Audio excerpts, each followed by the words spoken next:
जी साईं, त असां ॻाल्हि पिया कई हुर औरतुनि जे किरदारनि जे हवाले सां।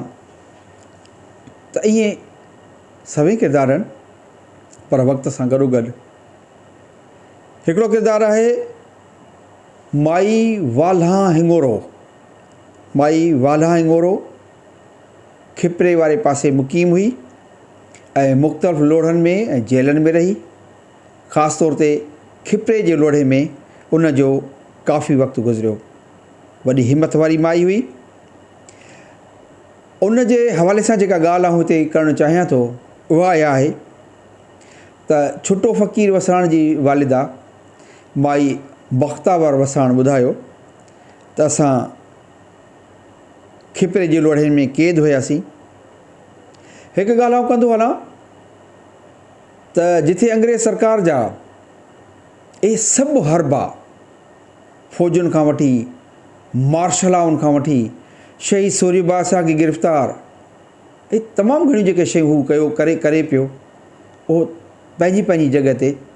पर हिकिड़ी चाल हुन ॿी बि विढ़ी, उहा इहा त जेके हिते सिंध में, छो त असां जेके रूहानियत खे मञण वारा माण्हू हुआसीं, हुज़ूर जी सुनत ते अमल पैरा करण वारा माण्हू हुआ, सुनत रसूल मूजिबि, त हुननि अहिड़ा हथ ठोकिया, हिकिड़ा स्कॉलर पैदा कया, हिकिड़ा मौलवी पैदा कया, जेके पीर ॻोठ खां वठी जिते बि जेके लोढ़ा हुआ या जिते बि को हुरनि जूं वसंदियूं हुयूं उते हुननि खे टास्क हुननि कहिड़ो ॾिनो?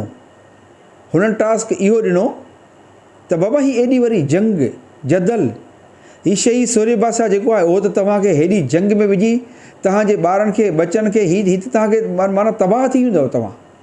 अंग्रेज़ पहाड़ आहे, भले हुजे।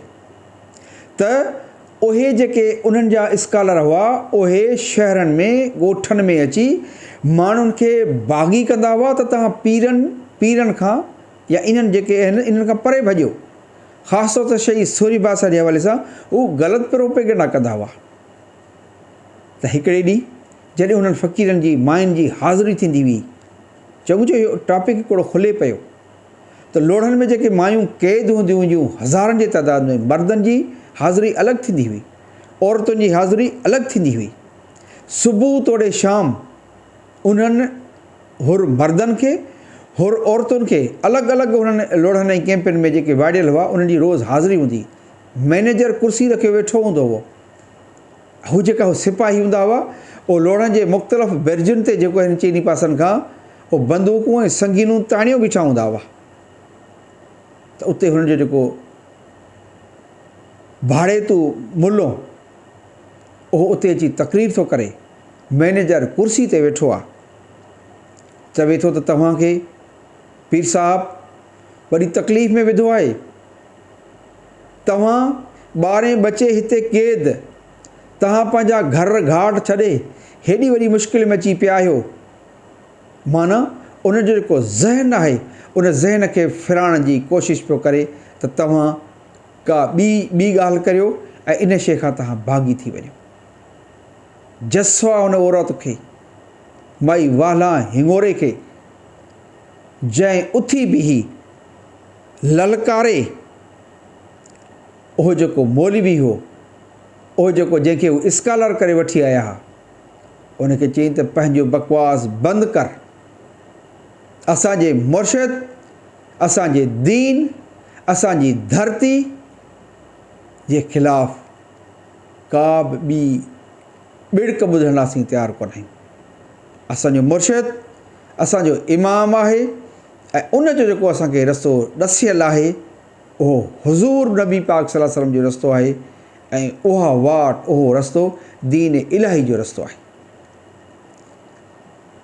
चवंदा त उन माई जी उन दड़के, उन दहमान, उन मैनेजर जी कुर्सीअ खे लुॾाए छॾियो ऐं उन ॾींहं खां पोइ उहो जेको हथ ठोको स्कॉलर आहे उहो कंहिं बि लोढ़े में ईअं तक़रीर करणु कोन वियो। उन माई हुनखे वार्निंग ॾिनी त जेकॾहिं आईंदा त अहिड़े क़िस्म जी तक़रीर असां हुर औरतुनि जे साम्हूं अची कई त पोइ तुंहिंजो ख़ैरु न हूंदो। इहा आहे हिमत, इहा आहे जुरत। इहा ॻाल्हि जेकॾहिं लोढ़नि जी निकिती आहे त उहे माण्हू वॾे कर्ब में हुआ, वॾी तकलीफ़ुनि में हुआ। ॿार, औरतूं, बच्चा, हीअ जेका गेहलपुर जी कैंप आहे सांगड़ में, हज़ारनि जे तइदाद में ॿार, मायूं, जेके हिते रुॻो औरतुनि जी कैंप हुई। हीअ जेके लोढ़ा, जेल, हीअ जेके अलॻि हिकिड़ो आहे, हिकिड़ो टॉपिक, उन ते अॻिल पोइ अलॻि नमूने सां बयानु कयो वेंदो। पर हीअ जेके सांगड़ में, सांगड़ जी जेका पुलिस लाइन जिते क़ाइमु आहे, इन पुलिस लाइन जी जॻह ते गेहलपुर जी तमामु वॾी कैंप हुई। वंगे ख़ासकेली जे नाले ते 2 कैंपूं हुयूं। उन कैंपुनि जो जेकॾहिं दास्तान फ़क़ीर मीर मोहम्मद खां पुछो, ॿियनि खां पुछो, सिजावल उर्फ़ गंगू निज़ामाणी उहो ॿुधाईंदो हो त असीं ॿार हुआसीं, उते अहिड़ी वबा अची पई, अहिड़ी बीमारी पई, छो त न त उते प्रॉपर खाधे जो बंदोबस्तु, न सिहत जो बंदोबस्तु, न वरी अलॻि अलॻि को सफ़ाई सुथराई जो बंदोबस्तु। माण्हू जे मथां सथियो पियो आहे, ॿार जे मथां सथियो पियो आहे। अहिड़ियूं बीमारियूं पियूं जो लाश खणी थकी पिया।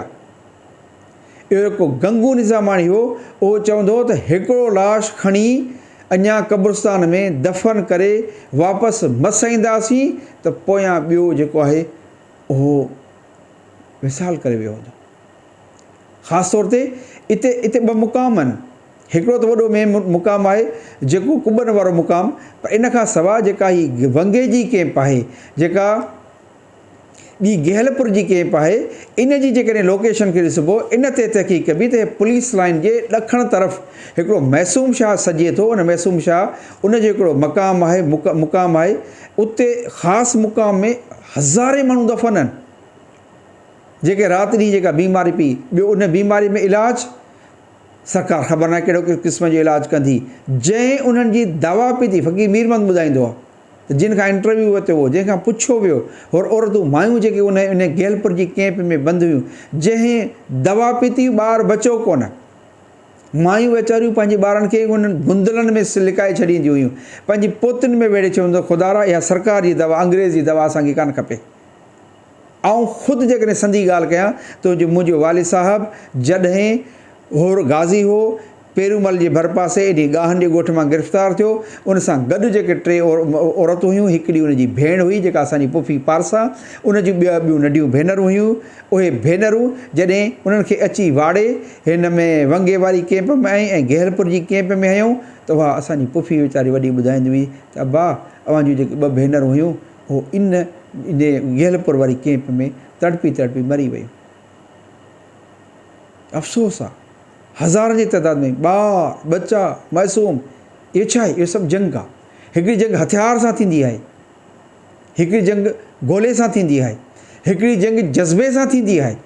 त हीअ जेका हुरनि जी जंग आहे, उहा हथियारबंद जदोजहद बि हुई, गोरीला वेड़प हुई, पर जेके उन्हनि जी औरतुनि जो जेको हिमत आहे, हौसलो आहे, इहा बि हिकिड़ी वॾी जंग हुई जंहिंखे हुननि पंहिंजो जेको मुड़ुस थी मुंहुं ॾिनो।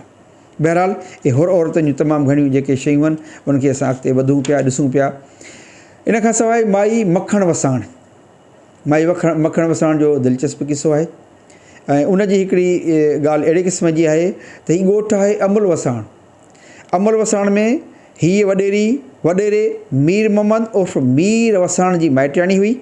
ऐं हुर तहरीक में हीअ हुर गाज़ियुनि जी तमामु घणी मददगार हुई ऐं सुखी संजी माई हुई, खीर मखण वारी माई हुई, वॾी हिमत वारी माई हुई ऐं फ़क़ीरनि जी ख़िदमतूं कंदी हुई। उहा पंहिंजी जॻह ते, पर हिकिड़ी जेका उनजी ख़ासि ॻाल्हि आहे, जेका दिलचस्प बि आहे, त इन्हनि वसाणनि में वरी नज़र, पोइ को माण्हू उन नज़र खे मञे न बि मञे, के माण्हू चवंदा नज़र छा कंदी, पर इन ॻोठ में इन्हनि माण्हुनि में अञा बि उहा नज़र वारो जेको धाॻो आहे, नज़र वारो जेको कंहिं शइ ते का अखि चढ़ी वञे का शइ, उहा उन्हनि में हूंदी हुई।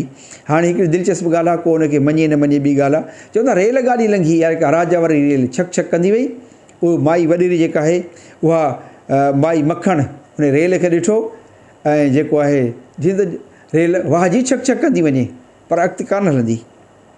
ॻोठ खां थोरो अॻियां वई, रेल बीही वई, चओ रेल जी इंजण ख़राबु थी पई।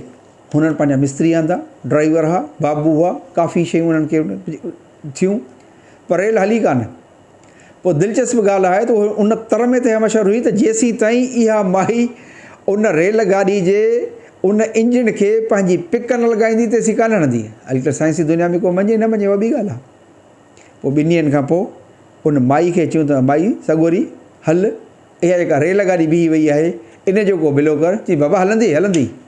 उन माई वञी उन मिस्त्री खे चयो त तव्हां हिन खे सेट कयो ऐं हुन माई खे उनखे इंजण खे पिक लॻाई ऐं गाॾी छक छक कंदी अॻिते रवानी थी वई।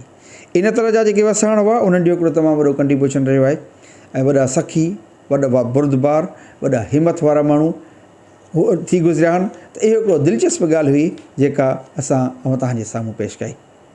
इन खां सवाइ और तहरीक जे हवाले सां इसराई सावण खान निज़ामाणी, उन जे ख़ानदान ऐं उन में उन जी जेका हिकिड़ी त उनजी न्याणी आहे जेका पंहिंजे हाजी नाज़िर हुसैन निज़ामाणी जी वालिदा हुई। हाणे इहो उनजो हिकिड़ो तमामु घणो इंटरव्यू आहे, तमामु वॾी ॻाल्हि आहे जेका हुननि वटि महफ़ूज़ थियल आहे। पर जॾहिं उहा शइ थोरी वाक़फ़ी थिए, ख़बर पवे त उन में छा कहिड़े क़िस्म जूं ॻाल्हियूं आहिनि। घणियूं हुर औरतियाणियूं अहिड़ियूं हुयूं जिन जा तमामु वॾा किरदार हुआ, जिन जी हिस्ट्री जे बारे में साईं मीर मोहम्मद निज़ामाणी इलाही कमु कयो आहे।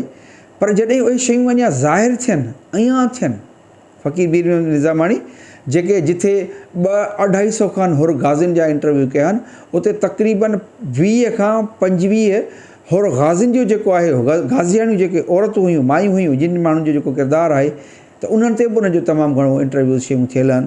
त हाणे जेसीं ताईं इहो पंहिंजो इसराई सावण खान जी न्याणी आहे उनजो इंटरव्यूज़ मां के ॻाल्हियूं शामिलु थियनि, त उन माई जो बि हिकिड़ो तमामु वॾो किरदारु थियो आहे, थी गुज़रियो आहे। ऐं इन खां सवाइ ॾाढी ज़ुलेखा ज़ौजा ख़लीफ़ो मोहम्मद यूसुफ फ़क़ीर महर, ज़ाहिर इहा असांजी मस्त फ़क़ीर जे ख़लीफ़े जे हवाले जी ॻाल्हि आहे। उहा ॾाढी ज़ुलेखा जेका मलूक फ़क़ीर जी वालिदा हुई, उहा मूं बि ॾिठी हुई। माई ज़ात जी हिंगोरी हुई। इन ख़ानदान में अॻे माई फ़ातिमा हिंगोरी बि थी गुज़री आहे, जेका बि हिकिड़ी वॾी बहादुर ऐं बाहिमत दरवेश क़िस्म जी माई हुई। ऐं उन माई जो बि तमामु घणो किरदारु हो। माई ज़ुलेखा हुर तारीख़ में मोहम्मद यूसुफ जी जीअं त ख़लीफ़े जी घरवारी हुई ऐं हिकु ग़ाज़ीअ जी घरवारी हुई, त इन जे करे उन जो हिकिड़ो कंट्रीब्यूशन फ़क़ीरनि सां, जमायत सां, इहो बि तमामु घणो आहे। पर उहे इलाही अंदरि जूं ॻाल्हियूं हुयूं जेके उहे हिननि माण्हुनि खां प्रॉपर टाइम ते, प्रॉपर वक़्त ते असां यार इलाही शयुनि खे मिस कयो आहे। असां उन्हनि खे इन्हनि जा इंटरव्यूज़, उन्हनि जूं ॻाल्हियूं असां महफ़ूज़ कोन करे सघियासीं। न त ॾाढी ज़ुलेखा माई त मूं अखियूं ॾिठी हुई, असांजे ॾाढे अमीर फ़क़ीर वारनि वटि ईंदी हुई ऐं 100 साल खां मथे उनजी उमिरि हुई। जीअं फापी माई फ़ातिमा वसाण जी 100 साल खां मथे उमिरि हुई, बारोचो वसाण जेको 100 साल खां मथे हुयो, हीअ माई बि 100 साल खां मथे उमिरि जी हुई। जेकॾहिं असां हिस्ट्री ते सही नमूने सां, जेकॾहिं असांजी मुल्क, असांजो पाकिस्तान, असांजो सिंध, असां जेकॾहिं सही नमूने सां वक़्त ते कलम खणूं हा, इलाही शयूं जेके आहिनि पाण उनखे महफ़ूज़ करे सघूं हा। सो चवण जो मक़सदु माई ज़ुलेखा जो हिकिड़ो तमामु वॾो किरदारु हुयो जेको हुन पंहिंजो निभायो।